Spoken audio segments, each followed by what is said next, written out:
Artık benim Yok. Alplar, eli pusat tutan herkes benimle gelecek. benim yüreğim düşmanın avucuna gider. Osman, Nayman'ı köşeye sıkıştır. कोरोस Usman के देखने और चाहने वालों को अस्सलामुअलैकुम।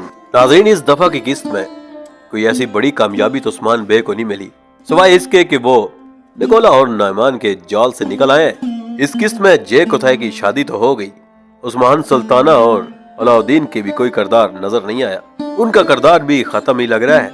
इस सीजन में दोबारा उन्हें दिखाया जाए ऐसे कोई चांस भी नहीं लग रहे। जबकि इसरी गुरबानो की जासूस भी नायमान ने पकड़ ली और उसने कहा इसरी कुन से मिलना था, वो नक्शा भी उसे मिल गया और वो इसरी कुन के लिए जाल बिछाएगा। बहरान और इसरी कुन की मोहब्बत भी शुरू हो चुकी है और सीजन 4 में ही उनकी शादी भी मुतवक्को है, क्योंकि जे कुताई की शादी के मौके पर जे कुताई की सास कहती है कि हमने मंगोलों को लड़की दी है, अब बारी है कि हम मंगोलों से लड़की लें। और उसका इशारा इसरी कौन की तरफ ही था और इस पर वो शर्मा भी रही थी। बहरान बे भी शर्मा रहे थे और दोनों की मुस्कुराहट से ये लग रहा था कि कहीं न कहीं प्यार की शुरुआत तो हो चुकी है।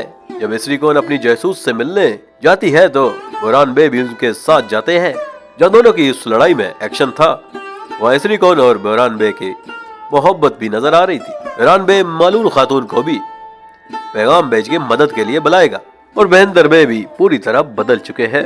जे कुताई की शादी पर सोना भी बहंदर बे ने दिया था और अब वो पूरी तरह उस्मान बे के साथ है। बहंदर बे का जो किरदार था उसे देख के तो सोचा भी नहीं जा सकता था, लेकिन जिसे अल्लाह हिदायत दे तो उसे कौन रोक सकता है। टैकफोर अपने बादशाह से उसकी फौज की कमान की डिमांड करता है और बादशाह उसे ये फौज दे देगा जिसकी कमान टैकफोन करेगा और ये उस्मान बे से एक बड़ी जंग के लिए है। जबकि तारीख में भी इसका हवाला मिलता है कि बादशाह एक बड़ी फौज भेजता है जो उस्मान बे से जंग करेगी और इंशाअल्लाह उस्मान बे से शिकस्त भी खाएगी।